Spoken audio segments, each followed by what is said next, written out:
l'apparition du mot isoloir dans votre livre. Oui, j'ai mis à l'isoloir, j'ai mis il n'y a que 2 endroits où je m'enferme avec un petit bout de papier et à chaque fois ça sent la merde. Mais en même temps, c'est pas terrible la notion que vous savez vous-même de la démocratie. C'est ça commence, c'est tout ça. Moi, je voulais ne pas voter, et il y avait des gens, des amis qui me disaient mais t'as pas le droit de pas voter, t'as la chance d'être dans un pays libre où tu peux t'exprimer, et j'ai voté pour la première fois quand Le Pen était au 2e tour, et pour un dépucelage, j'ai voté Chirac. Oui, chérie. Écoute, on est encore sur scène avec Laurent Baffy, et on fait le débat, et Laurent qui t'embrasse. C'est vrai que t'as joué? C'est vrai? Et donc voilà, le chanteur argentin qui nous Les chanteuses, les chanteuses argentines, elles avaient une voix grave, ont pris un peu de retard. Donc écoute, on fait au plus vite, et je crois qu'ils ferment les portes à 8h, donc de toute façon, on va bientôt passer aux questions publiques. Je saute dans un taxi et je te rejoins. C'est bien la technologie moderne aussi, on a des gens en direct tous les temps, mais vous, Laurent, et il y a aussi les humoristes aussi. Il y a une question que moi, il y a 30-40 ans, on voyait des gens comme Coluche, Thierry Léluron, des gens comme ça, on avait l'impression qu'ils faisaient peur aux politiques. Aujourd'hui, je n'ai pas le sentiment que les humoristes d'aujourd'hui fassent vraiment très peur aux politiques. Je suis d'accord, mais ça c'était aussi inhérent au talent de ces gens-là. Il n'y a pas des Coluches tout le temps, donc il avait une force de frappe inouïe. Mais je pense qu'elle était inhérente à son talent, parce que n'est pas Coluche qui veut. Non, j'ai faux. Non, c'est sûr. Mais je pense que il est tombé au bon moment aussi. Parce qu'il y a ça aussi, il y a le talent des gens, et puis il y a l'époque dans laquelle il tombe. Et c'est un petit peu ça. Oui, salut Laurent. Je voulais savoir si tu avais coupé ton portable. Non, je fais un débat avec toi. Oui. Mais tu es où? Mais écoute, alors je sais pas si on m'a donné... je vois, je raccroche. Mais je t'embrasse. Désolé d'avoir raté mon raccroche. C'est aussi ça les mots. Hein. Et tout ça, non, mais tout ça, c'est... Alors, Coluche, oui. Non, moi je pense qu'il y a l'époque dans laquelle on tombe. Je pense que des gens comme Coluche, qui sont venus après des grands précurseurs, comme l'équipe de Harakiri, comme des gens qui ont fait de l'humour extraordinairement moderne, drôle, dérangeant, dans les années de Gaulle, dans les années 60, dans les années où il y avait encore un ministre de l'information qui pouvait interdire des émissions, qui pouvait censurer des journaux, je pense que ces gens-là ont vraiment ouvert des brèches, ont vraiment été courageux, ont vraiment inventé quelque chose. Coluche est arrivé ensuite, c'est un enfant de Harakiri. Et il est arrivé, lui, avec sa verve, avec son talent, avec beaucoup d'idées piquées à beaucoup de gens autour de lui. C'est les cas des tous humoristes et tous les créateurs. Non, lui, c'est n'applique pas, moi, monsieur. Non, je crée, voilà. Non, lui, c'est particulier. Mais il avait un talent pour vendre la marchandise, voilà. Et donc, Romain Bouteille, le Café de la Gare, tout ça, c'est des gens qui ont suivi, qui ont été, évidemment, formidables. Et dans une France où il y avait encore beaucoup de tabous, où on pouvait bousculer des choses. Et ensuite, il y a eu une période de très très grande liberté. Avec les années Mitterrand, il y a eu les radios libres. À un moment, on a eu l'impression qu'on pouvait tout dire sur les antennes, à la télévision, etc. Toi, tu as bénéficié un peu de cette... Bien sûr. Et je ne sais pas quel est ton sentiment à toi, Laurent, mais moi, je pense que les contraintes, la censure, les levées de boucliers sont une chose qui excite notre créativité, qu'on a envie de se heurter à des interdits, et que si on devait s'ébattre dans un champ de liberté absolue, à un moment on ne saurait plus trop quoi faire, parce qu'il n'y a plus de transgression, il n'y a plus de limites, et les limites nous intéressent. Oui. Par exemple, un truc qu'on ne peut pas faire au salon de livre, c'est de dire j'en plus. Ça tombe sur le bout de la loi, il ne faut pas le dire. Et là, je viens de le dire. Peut-être votre téléphone était sur écoute aussi tout à l'heure. Peut-être. Tant pis pour la suite. Au moins, avec lui, c'est bien, tu peux te tenir par les oreilles. Est-ce qu'il y a des questions? Mais tu peux demander à l'autre journaliste. Ah, qui les interroge. monsieur, une question. Allez-y. Venez, monsieur, venez. Venez poser votre question, monsieur. Venez, venez, monsieur. Vous êtes obligé de voir les gens en otage. Posez votre question à Laurent Baffy. Non, j'ai une question à vous demander. Messieurs, vous trouvez une question et vous animez le débat. Enfin, ça, Parce que ça commence à me faire chier maintenant, c'est des bonnes merdes. Alors vous trouvez une question, monsieur. On s'est déplacé, on est venu pour vous. Monsieur voudrait savoir où se trouve la sortie du salon du livre. Venez là, monsieur. Ici. non plus ça. Alors, monsieur voudrait savoir s'il reste une chaise libre. Vous permettez, je vous expose. Dans le micro, monsieur. Il faut mettre le micro. Je viens vous demander, il n'est pas où la sortie, ou pas où il est les toilettes, Sécurité. il n'est pas où il est On peut lui voir la gueule. il n'est pas où est la gauche ou la droite. Parce que je vois que tout le temps du monde, la droite et la gauche c'est pareil. Alors je voudrais savoir si vous pouvez m'expliquer maintenant, dans ce moment historique, où il est un côté, où est Laurent, vous expliquez très bien ce qu'est la droite et la gauche d'ailleurs. Le moment que vous m'avez permis de pas prendre la parole, mais non, Monsieur, merci pour votre question, monsieur. Mais maintenant, il faut partir. je suis contre la technique. Alors vous permettez. Mais nous sommes de la vedette, des vedettes de la télé, monsieur. Nous deux, nous sommes très connus pour les C'est mesures. pas la télé parce que Moi je suis vedette de ma famille. Mais vous ne nous connaissez pas, monsieur? Vous voyez, personne ne C'est bien. Non, c'est pas ça, C'est bon ça. parfait. Mais on va répondre avec une intéressante question. Je continue. Ah, monsieur continue. Je continue. Dans le micro, monsieur, dans le micro. Parlez dans le micro. Je veux dire que ça a été Et voilà la révolution! un hommage. Bien fait. Il a eu un hommage à Livre Argentin. Il vient de passer ici une grande chanteuse argentine qui s'appelle Susana Rinaldi. Alors, les Argentins, malheureusement, on est habitué à écouter la voix d'un caudillo, un mec comme moi qui parle fort, même sans micro. Eh bien, j'étais étonné de la psychologie des Argentins, qui encore, ils applaudissent pas à mon critère une personne qui chante, sinon qui crie les paroles. Merci, merci, merci. Merci, monsieur.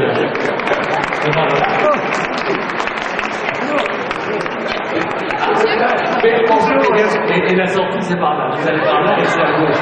Bon, d'abord, merci, monsieur. Vous descendez au métro argentique, c'est sur la ligne 2.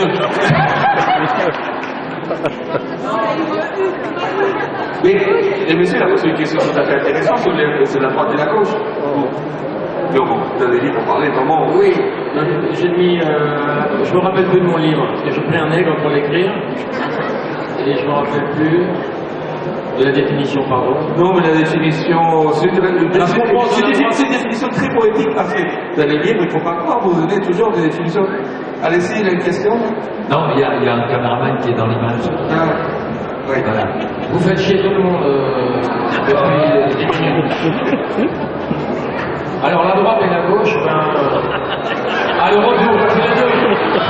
Le retour. C'est pas votre prénom, monsieur, votre prénom. Vous ne m'avez pas indiqué les toilettes. Parce que je suis à gauche. Alors, j'ai entré. Vous allez faire ici, monsieur, c'est plus simple. Vous allez faire derrière le piano, c'est plus simple. Sinon, on va pas s'en sortir. Alors, j'ai entré à gauche. Il semble qu'il y a une femme qui me l'a dit. C'est pour les dames. Bon, Et moi, je lui ai dit, bon, non, pardon. c'est pour les dames. Voilà, voilà. Merci, à tout à l'heure. Hein. À tout à l'heure. Alors, la gauche et la droite. Alors là, j'ai peur que je vienne. Oui, la droite et la gauche, la gauche et la droite. Alors, oui. La droite a montré à l'échelle mondiale et avec le capitalisme triomphant, la mondialisation, qu'elle allait forcément dans le mur, inévitablement. Parce qu'on ne peut pas continuer à se dire que la solution est d'en produire toujours plus. La gauche est allée régulièrement dans le mur, dans des expériences pays de l'Est, Chine et autres dérives. Là, vous parlez de dictature.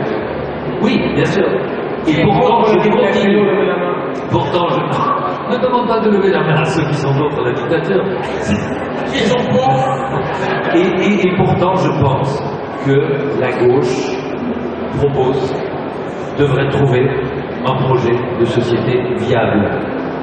Je ne vois pas de l'autre côté comment c'est possible. Je pense que du côté de la droite, on va dans le mur. Je sais que du côté de la gauche, il devrait y avoir, ce qui m'emmerde, c'est qu'il n'y a pas d'imagination à gauche, chez les dirigeants de gauche. Et s'ils pouvaient avoir quelques idées, s'ils pouvaient continuer vers l'humanisme, vers la fraternité, vers la justice sociale, ce n'est que dans ce sens-là qu'il y a une véritable solution. Oui, mais en même temps, là, on parle politique, on va vous dire, et là, c'est le sujet, vous dire que vous êtes politiquement correct. Non, je parle selon mon cœur, mais tout à coup, là, on est dans quelque chose d'un peu premier degré, de pas drôle. Maintenant, est-ce qu'on peut rire de ça? Oui. Moi, je milite pour le politiquement correct. Oui, c'est quoi alors le politiquement correct? Je trouve qu'il vaut mieux être politiquement correct que politiquement incorrect. Ça, c'est moi, oui. Je trouve que c'est mieux d'être politiquement correct. Alors, c'est sûr que je ne le suis pas toujours, mais je trouve ça mieux, voilà. Ça veut dire quoi ça? Ça veut dire que quand j'entends des mecs comme Zemmour dire il y a une seule pensée unique chez les intellectuels ou chez les artistes et qui ont marre du politiquement correct, moi j'en ai pas marre, je trouve que la vie est courte et il faut mieux la faire en étant correct. Non, il y a trois mots, c'est politiquement correct, bien pensant et bobo. C'est la suite absolue. Ah bah, alors moi je rebondis, je suis un bobo. Et c'est pas du tout une insulte, pour moi c'est une constatation.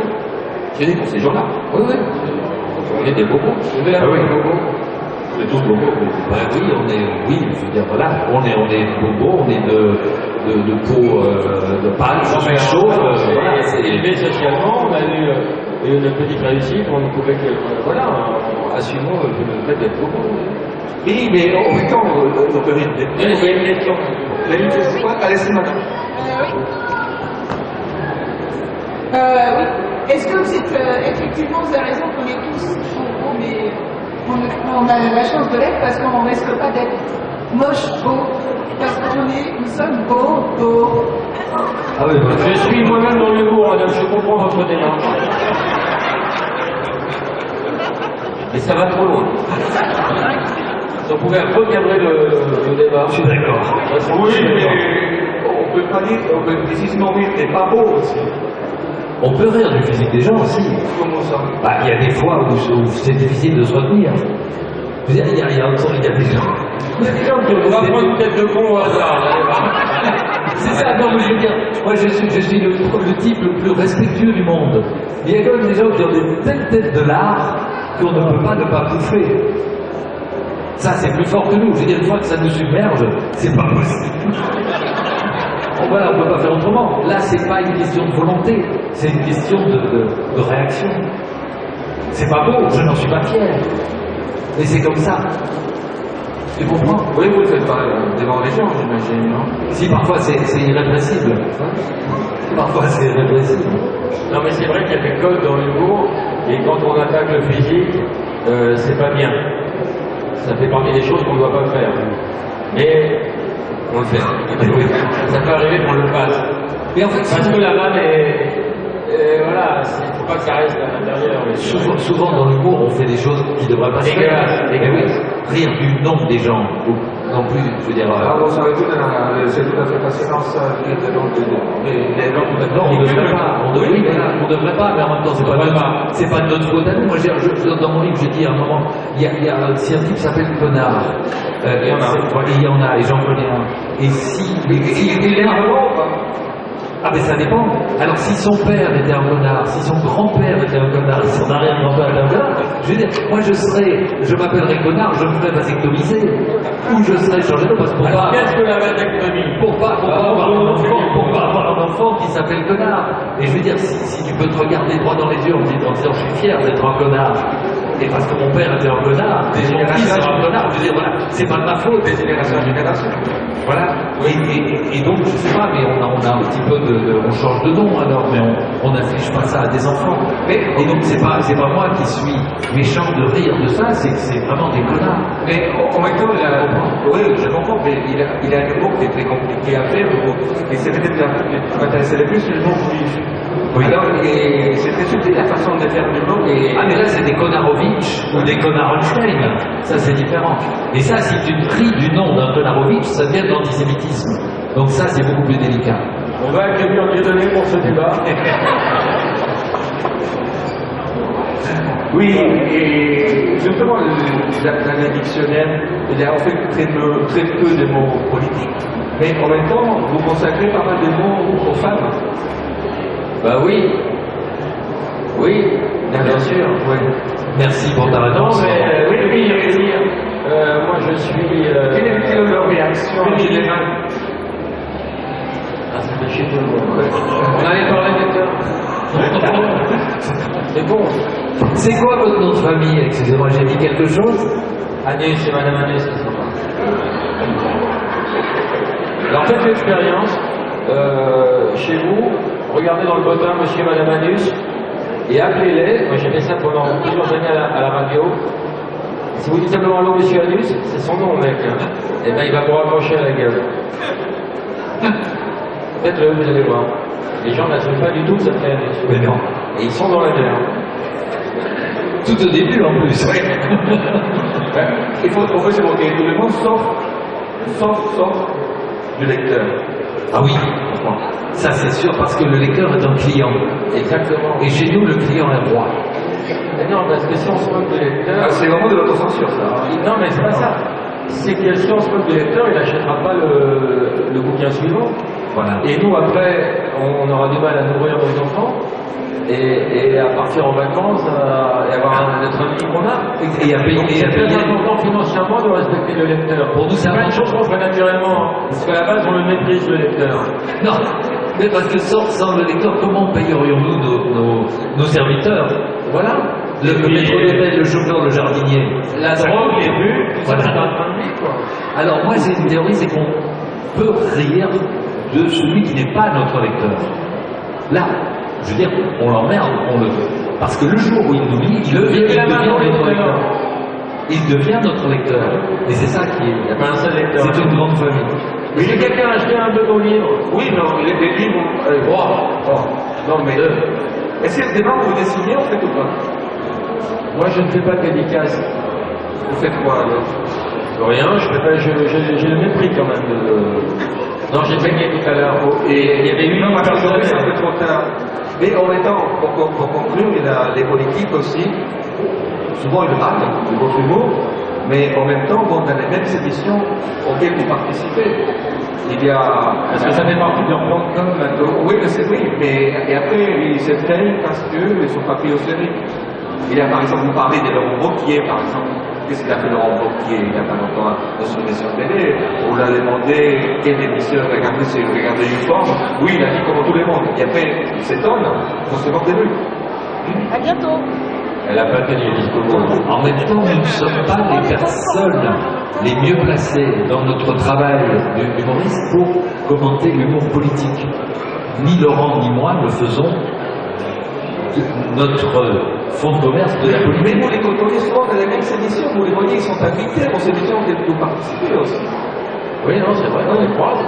On les croise souvent, oui. Ouais, Est-ce que c'est l'endroit où il faut qu'ils aillent aussi pour se faire connaître? Parce qu'après, il avait... S'ils y vont, oui, parce que voilà, ils ont des attachés de presse qui leur expliquent que ça fait partie du plan de com, et c'est une figure imposée. Il y en a beaucoup qui ont fait l'économie d'aller dans ces émissions, mais ils sont obligés d'y aller et de supporter les vannes des comiques et voilà, ils font semblant de rire pour la plupart. Eux ne font pas rire. Non, Non. non. Enfin, ça peut arriver ici, mais pas pour les bonnes raisons. Non, on a perdu le chat. Non, j'ai un trou. Les chats politiques. Déjà, il est politique parfois aussi. Il est politique au sens large du terme. Il ne commande pas les faits quotidiens, parce que ces faits sont balayés par des... J'ai toujours... Mettez plus fort la musique, on peut encore parler là. J'ai toujours évité de décider sur la politique au jour le jour, parce que un événement balaye l'autre, et que si j'avais fait ça depuis 30 ans, les dessins les plus anciens seraient datés et ne parleraient plus à personne. Si j'avais dessiné sur Bérégovois à l'époque où il était là, un jeune qui lit un livre du chat maintenant ne comprendrait pas de qui je parle. Voilà. Donc j'ai essayé de parler de la chose politique au sens de la chose publique, des préoccupations de chacun de nous qui sont éternelles, qui sont pérennes. Mais je crois que vous avez invité les deux mauvaises personnes pour ce débat. C'est con, hein. C'est un peu con de s'en rendre compte à la fin. Parce que dommage, ça partait bien. Ou alors on aurait choisi un autre thème. On aurait été plus performant sur un autre thème, par exemple. Mais vous savez, c'est comme les patinage artistique, il y a des figures libres et des figures imposées. Il faut s'adapter aux figures imposées aussi. Bien sûr. Ouais. On vient de faire quelques doubles accès. Double accès et tout ça. Mais en même temps, vous savez, ce qui est tout à fait intéressant et passionnant aussi, c'est que vous avez une image très particulière. Donc il faut savoir faire briller, mais en même temps, il y a un parti, vous aviez dit tout à l'heure, qu'on ne connaissait pas bien le Rambati, mais le Rambati se passe le double vie, mais il y a beaucoup d'autres choses à raconter. Et on les dit, et dans les livres, on voit que par exemple, vous avez énormément de références culturelles et qui, en même temps, vous ont marqué. Et c'est important aussi démontrer aussi cette partie-là de vous. C'est d'accord, j'imagine. Oui, moi je pense que je montre tout dans mon travail. Les gens qui se poseraient des questions sur moi, s'ils voient, je peux pas mettre bien les films, j'en ai fait qu'un, mais les pièces, le film, il y a tout. Voilà, je crois qu'on me connaît mieux en regardant mon travail. C'est pareil pour... non, mais par exemple, je sais par exemple que vous allez parfois dans les prisons travailler dans les décors de théâtre, des choses comme ça. Mais j'allais une fois en prison, non, mais un jour apporté plainte. Non. Et ça m'a permis d'écrire. Mais en même temps, c'est pour ça, vous êtes là, pas simplement pour faire rire, aussi pour, vous avez aussi une responsabilité parce que vous êtes des personnages publics aussi. Oui, je pense que, je vais parler sous le contrôle de Philippe, on peut faire des choses sans forcément communiquer là-dessus. Voilà, c'est pour ça que c'est moi qui l'ai dit, c'est pas vous qui l'ai dit. Oui, et je trouve que c'est bien de faire des choses, on n'est pas obligé de le raconter dans son étalage. C'est pour ça que c'est tout à fait... Mais si vous voulez qu'on en parle, on peut dire tout ce qu'on fait bien. Et dont on ne veut pas parler. En fait, moi, il y a une quinzaine d'années en Belgique, j'avais participé à une grande opération de solidarité nationale, télévisée, au profit en Belgique, au profit de centres pour enfants handicapés. Et j'ai entendu des commentaires. Je m'étais investi d'une façon que vous ne pouvez pas imaginer. Et les commentaires que j'ai entendus de la part de journalistes ont été « il fait ça pour faire sa pub ». Et ça m'a tellement défrisé, à l'époque j'ai été défrisé, ça m'a tellement défrisé, tellement déçu, que tout ce que j'ai fait ensuite, je l'ai fait sans en parler. Mais je continue à faire énormément de choses, comme Laurent, et vous n'allez pas nous en faire en parler, puisque nous ne voulons pas. C'est moi qui ai parlé. Mais ce que nous faisons est admirable. Oui, ça, je le dis en toute modestie, nous sommes des grands hommes. Oui. On est des petits, bon voilà, on ne va pas trop le montrer, mais on ne veut pas tout ramener à nous, on est quand même pas de la merde. À bon français, c'est un pléonasme. Voilà. C'est un pléonasme. Est-ce qu'il y a des questions? Non, il n'y a pas de questions parce qu'il est 20h. Et Paris ne s'éveille pas, Paris, les salons doivent fermer. Les salons doivent fermer, on va procéder à une fouille, il y a beaucoup de voleurs. Donc Laurent va fouiller et c'est simplement... Monsieur, vous êtes de type maghrébin, permettez-moi de regarder votre salle. Il y en a qui n'étaient jamais assez d'émissions littéraires. Quand je zappe, je trouve qu'il y a pas mal d'émissions littéraires, même si c'est des petits programmes courts. Mais c'est pas le désert total, alors ça passe pas des heures d'écoute, mais dans les émissions comme Ruquier ou avant Ardisson, il y avait toujours des invités qui parlaient d'un bouquin. Où trouvez-vous le plus d'informations sur les livres? Quels médias? La télé? Oui, plutôt à la télé, oui. Plutôt à la télé. C'est-à-dire qu'une bonne interview d'un auteur va me donner envie de lire le bouquin.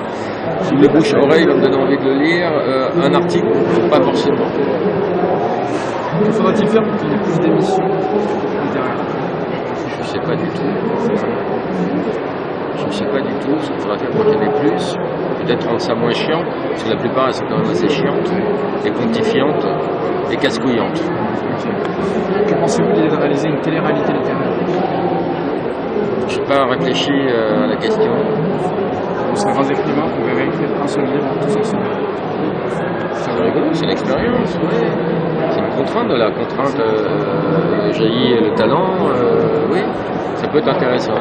Vous aimeriez participer? Pourquoi pas? Ok, écoutez, c'était tout, merci.